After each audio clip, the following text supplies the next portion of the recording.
Welcome to Canada's podcast. Hello, this is Robert Smigel coming to today with Canada's podcast, where we talk to the entrepreneurs who are making it happen here in British Columbia. Today, our guest is Cynthia Lockery. Cynthia is a change maker, communications expert, having worked on public relations for over 25 years.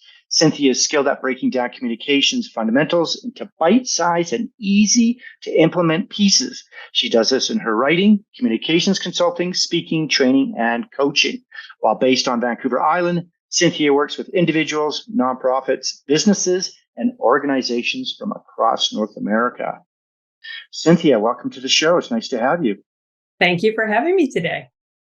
Great. Okay, tell us a little bit more about yourself. I know you're on the island, and then give us some details on your business that I've left out. Yes, so I'm located on Vancouver Island because really, if you're going to be self-employed and work from home, you might as well choose the most beautiful location that you can. And so my business is taking 25 years of experience as a journalist, newspaper editor, public relations, and helping clients really, for me, it's about storytelling. How do we share our stories?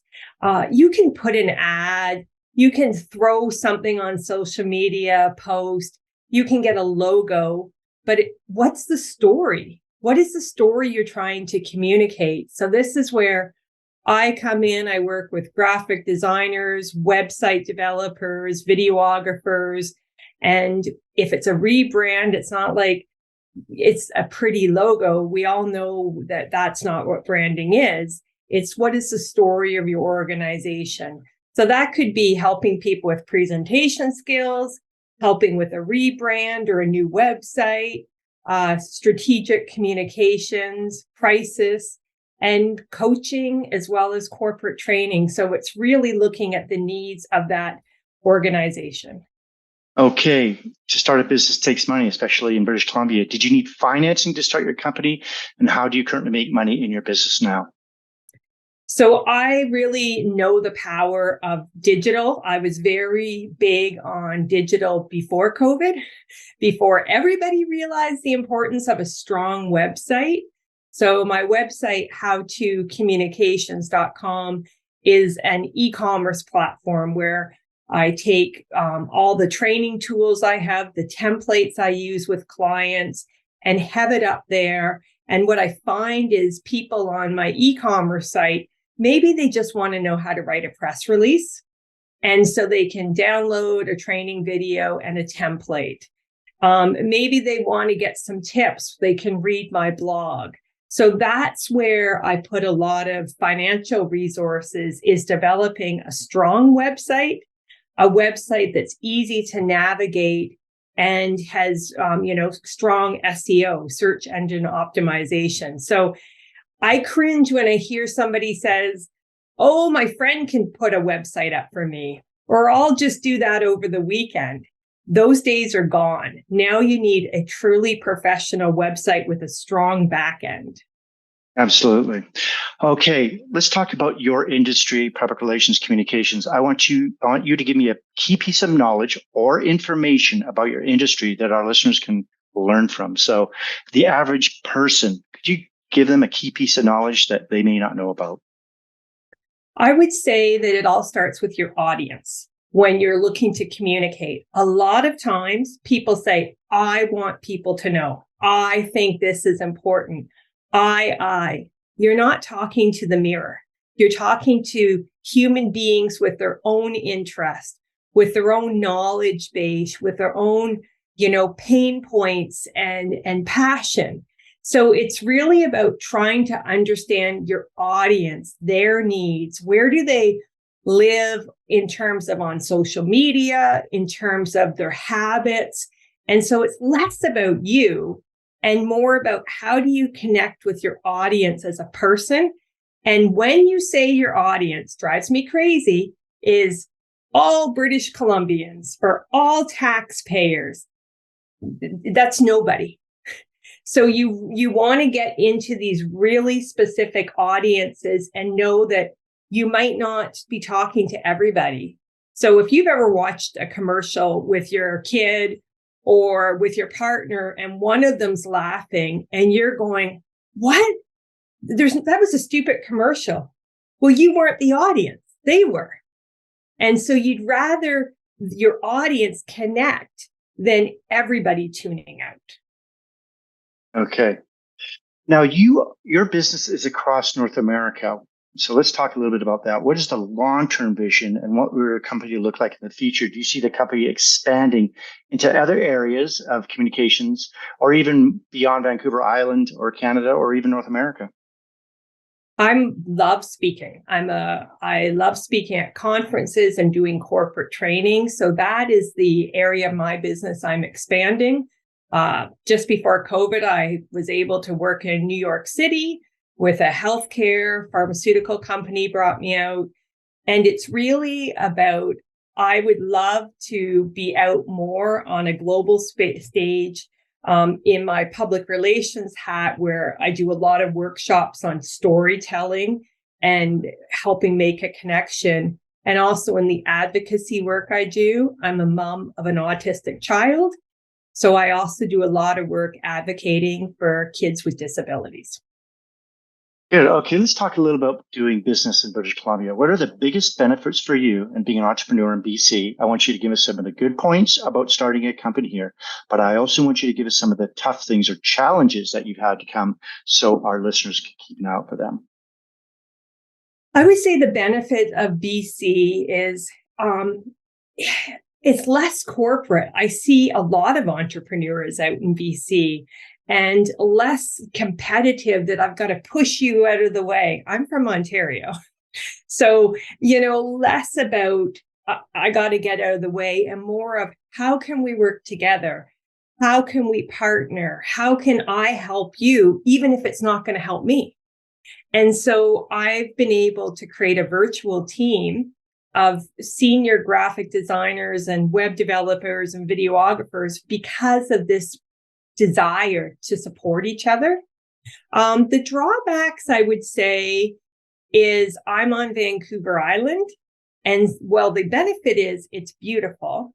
It limits my client base locally. So I do have to go to Vancouver more for work, or I do about half my clients are in Ontario or into the US because there's just not as much business for me on Vancouver Island.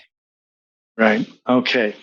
Now I want you to, we get a lot of immigration that comes into Canada. So I want you to answer to the people that come to our country and want to start a business. If you were to start all over again, you just moved here to Vancouver, BC, but this time you don't know anyone.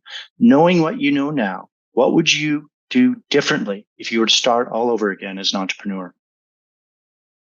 I know that everybody says networking, but I have to say networking because it's about getting out and meeting people and not having an agenda, just authentically wanting to meet people and going to places where people that may inspire you. And that's in person and it's online now, right? There's so many Eventbrite, there's so many virtual conferences. It's about getting your name out there and being a big fish in a small pond. So not trying to jump into this huge pond and make a name, but make it and then slowly grow the size of your pond. Okay. Let's talk about your morning routine. I know you have a child and so forth, 2 kids. So I know that's a factor, but is there anything you do in combination with that, that you have a specific routine or a ritual that helps you get motivated to start your day? Yeah. Once I get to my office, I really prioritize what I need to do. A lot of times as an entrepreneur, everybody else is prioritizing your day for you. And the day just gets away. So I prioritize my day. And I also look at my schedule and think, where do I have time to work on my business, not just in my business? Because we spend a lot of time working in our business, this client calls, I've got this meeting, but how am I working on my business to strategically grow it and to do the new client recruitment? So that's what I look at is so today, It's March and I haven't written a blog post this month. So I looked at what's my priority. It's promoting my business and sharing my ideas. Okay, entrepreneurs are avid readers. What books are you reading now and why, or even audiobooks? And can you recommend any books for our listeners who are also entrepreneurs? I love Brene Brown. Brene Brown is one of my favorite. I'm reading Atlas of the Heart, and I've just watched her series, Atlas of the Heart, as well. And what I love about Brene Brown is it really is about authenticity and being vulnerable. When I work with clients, I'm choosy about who I work with. I'm not there to do the corporate rinse and repeat that we've done every year. I'm looking at how I can make true changes and work with authentic people. So that's where with Brene Brown, it helps me show up and be fully present and also question the opportunities coming my way to see if that's a good fit.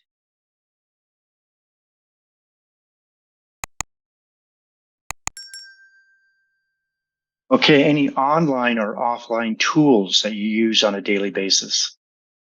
I love Voxer. If you haven't discovered Voxer, it's one of my favorites. So it's an app where, you might be working with someone, you don't always want to call them because you don't want to have a whole conversation or see snippets. And not everybody wants to be buried in emails. So Voxer, you can leave a voice message.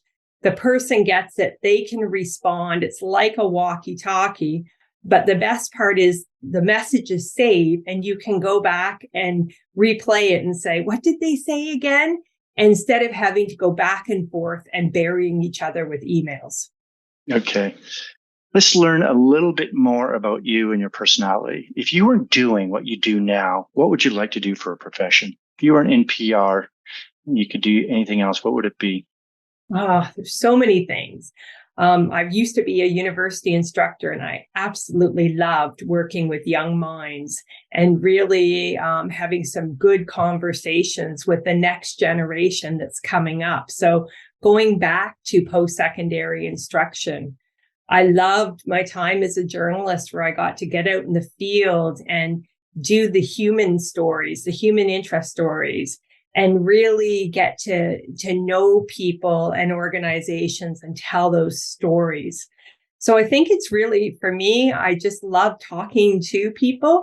And instead of having to do this project or this deadline, to really be able to do more teaching.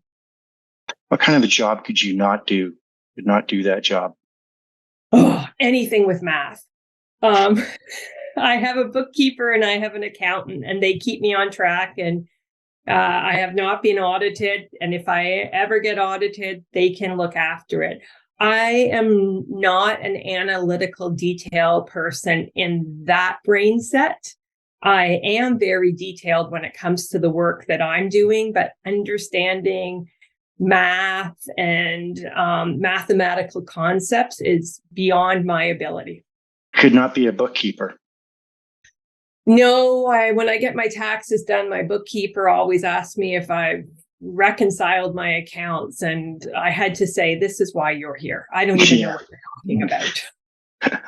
Keep doing what you're good at and delegate the rest. Mm-hmm. Okay. In business, what is your favorite word, quote, or sentence that you'd like to use? Is there anything that you use or say frequently, whether it be to clients or staff?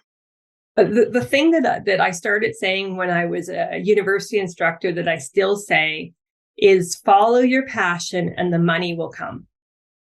I always would say to my students, and I say it to my coaching clients, if you lead with money and that's your motivator, it's a tough slog and you may not enjoy it. But if you lead with your passion and you approach everything with joy and passion, then the money will come, because people want to work with people who are passionate about what they are doing. They don't want to work with somebody who's trying to rack up the invoice and see how much money they can get out of a client. So I really, truly believe it's about finding what you're passionate about and what you can do without even thinking. And it's easy. What's your least favorite word or sentence you do not like to hear? I would say fake it till you make it. I know that that's one that I learned in journalism school. And for years, I thought that was a good sentence until I listened to Amy Cuddy's TED Talk. And she said, don't fake it till you make it. Fake it until you become it. And I thought, I like that. I like that. It's a nice shift, right? Yeah. It's not making it, it's becoming who that is. Yeah. It's like they say for success, become the person that would be able to handle that success or be able to get that success. I guess that's personal development, where people become that person that is the success story itself, as opposed to the money and the fame and whatever they're looking for. Okay. If you had to pick one or two words to describe yourself, what would it be and why? I would say empathetic. I really tried and authentic. So in the work I do, I try to work with individuals and organizations that I believe in. If I don't believe in what a company or an entrepreneur is doing, how can I create the stories or do the public relations campaigns? So for me, it's important because I truly believe all we have is our reputation. That is the best asset any of us have, is our reputation. And working in public relations, it's about the reputation. So almost all of my clients are word of mouth. Somebody's worked with me, enjoyed the experience, and told somebody else about me. Okay. What keeps you up at night, if anything? Or do you just turn off work when you're done? Or do you constantly think about it at night? I wouldn't say it keeps me up at night, but I find living on Vancouver Island, I go for hikes a lot. And I go for hikes during the workday. If I'm struggling with a strategic plan for a client or coming up with a fresh perspective, I'll just walk away from the desk completely and get on my hiking shoes. I happen to have a hiking trail literally in my backyard. Nice. And I'll go for a hike and I just let it go. And I find by not dwelling on it and clearing my headspace, 9 times out of 10, I come up with a great solution. Good. I've done that before. I'm sure lots have. Okay. Give us the top 3 things on your inspired life list. Is this stuff that you want to do beyond work and entrepreneurship? Do you want to travel more, philanthropy, do a biography, anything, charity work, anything like that? I would say one of my top things is to do a TED Talk. I was a semi-finalist for a TED Talk. I did not make it to the final, but it was a lot of work to get to the semi-final. Travel. I love actually when my work is my travel. So when I was able to go speak in New York City, I extended that into an entire week and made a vacation. I'm hoping to take my daughter to Paris because she was in French immersion, and it's my carrot to get her to keep her French up is promising a trip in Paris where she has to do all the talking. And I think my other thing is I want to continue advocating and trying to make a change for kids with disabilities, not just at a provincial level, but at a federal level. I've been in the House of Commons. I've been in the BC legislature speaking on this, and I want to keep pushing this forward. Great. Do you have any advice that you may have received from a mentor or other entrepreneurs that you can pass on to entrepreneurs throughout Canada? Invest in yourself. That would be early on. I was told it's about how do you invest in yourself, whether it be getting a business coach or not second guessing going to that, taking that course or going to that business retreat, because a lot of times we push that aside and we say, I don't have the budget right now, or I don't have the time, or I should work on this. But if you don't invest in you, there is no business. So, and sometimes investing in you is going for that hike during the day. It looks different for all of us, but I think we really need to My business coach that I work with says you need to treat yourself like $1 million client. If $1 million client needed a meeting, you would say yes. If $1 million client needed, you would say yes. So with yourself, why are you saying no to your own needs all the time? Mm-hmm. You need to treat yourself. So I'm not the consultant that will work 60-hour work weeks, because then I can't show up fully for my client. Yeah.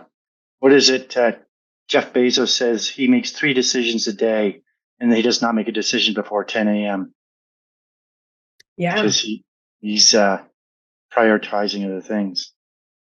Well, and we need to own our genius, but we also need to protect our genius. Yes. Yeah. And each of us, how we protect it is different, right? Mm-hmm. You and I are going to have a different way that we need to protect it. But if we don't, our business is going to grow or develop maybe in a way that's not in line with who we are or where we want to go. Good. Okay, we're going to wrap things up here. Cynthia, how can our listeners get hold of you? And is there anything you'd like to add before you leave us today?